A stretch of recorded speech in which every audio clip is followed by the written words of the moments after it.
Fruit custard এটি আমার খুব পছন্দের একটি খাবার আর বাচ্চাদের তো অনেক পছন্দ। আসসালামু আলাইকুম, রুমাস রেসিপি আরএস থেকে আমি রুমা।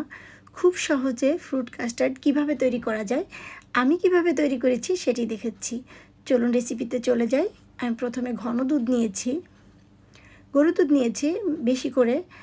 আমি এখানে 3 লিটারের মতো নিয়েছি। তার ভিতর আমি দিয়ে দিলাম আরও বেশি করে গুঁড়া দুধ। দেখতেই পাচ্ছেন আমি গুঁড়া দুধ দিচ্ছি। তো এটা দুধটা যত ঘন হবে আসলে কাস্টার্ডটা ততটাই মজা হবে। দেখতেই পাচ্ছেন আমি সুন্দরভাবে একদম নেড়ে চেড়ে এটাকে ভালো করে বলক তুলে নিচ্ছি। তারপর আমি প্রায় এখানে 6 চামচের মতো কাস্টার্ড পাউডার নিয়েছি। আসলে এটা এক এক ব্র্যান্ডের এক একটা পরিমাপ লাগে। তো দেখতে পাচ্ছেন আমি একদম পানির সাথে গুলিয়ে, আমি কিছুটা দুধ নিয়ে গুলিয়েছিলাম আসলে। তো গুলিয়ে আমি অল্প অল্প করে আমি ওই ফুটন্ত দুধের ভিতর দিয়ে দিচ্ছি। আসলে আমি রেসিপিটা যেভাবে তৈরি করি একদম নিজের মতো করে আমি সেই রেসিপিটাই শেয়ার করছি আজকে। তো এটা একদম সুন্দরভাবে এইটা কাস্টার্ড এই পাউডার গোলানোটা দেওয়ার পরে অনবরত নাড়তে হবে, একদম সুন্দরভাবে নেড়ে চেড়ে দিতে হবে। আর চিনি দিয়ে দিচ্ছি আমি বড় চামচে 2 চামচ। কেউ যদি মিষ্টি বেশি পছন্দ করেন তাহলে একদম আরও বেশি করে দিতে পারেন, 4 চামচ দিতে পারেন বড় চামচের।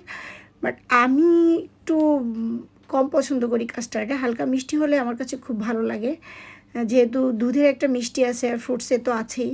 তো এটা দেখতেই পাচ্ছেন একদম ঘন হয়ে আসছে। আর আমি এর ভিতর বেদেনা আর আপেল নিয়ে নিয়েছি। কেউ চাইলে আঙুর, কলা আরও বিভিন্ন প্রকার ফল অ্যাড করতে পারেন।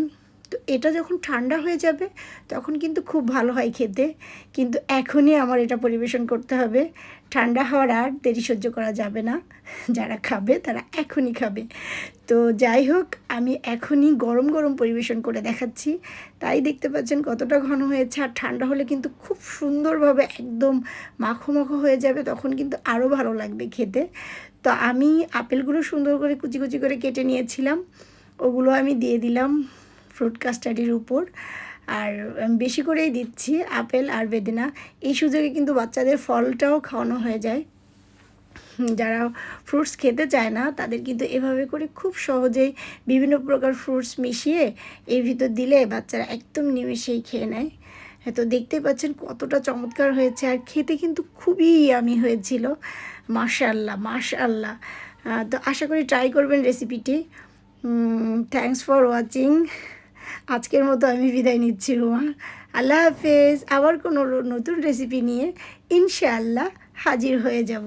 আজকের মতো আল্লাহ হাফেজ।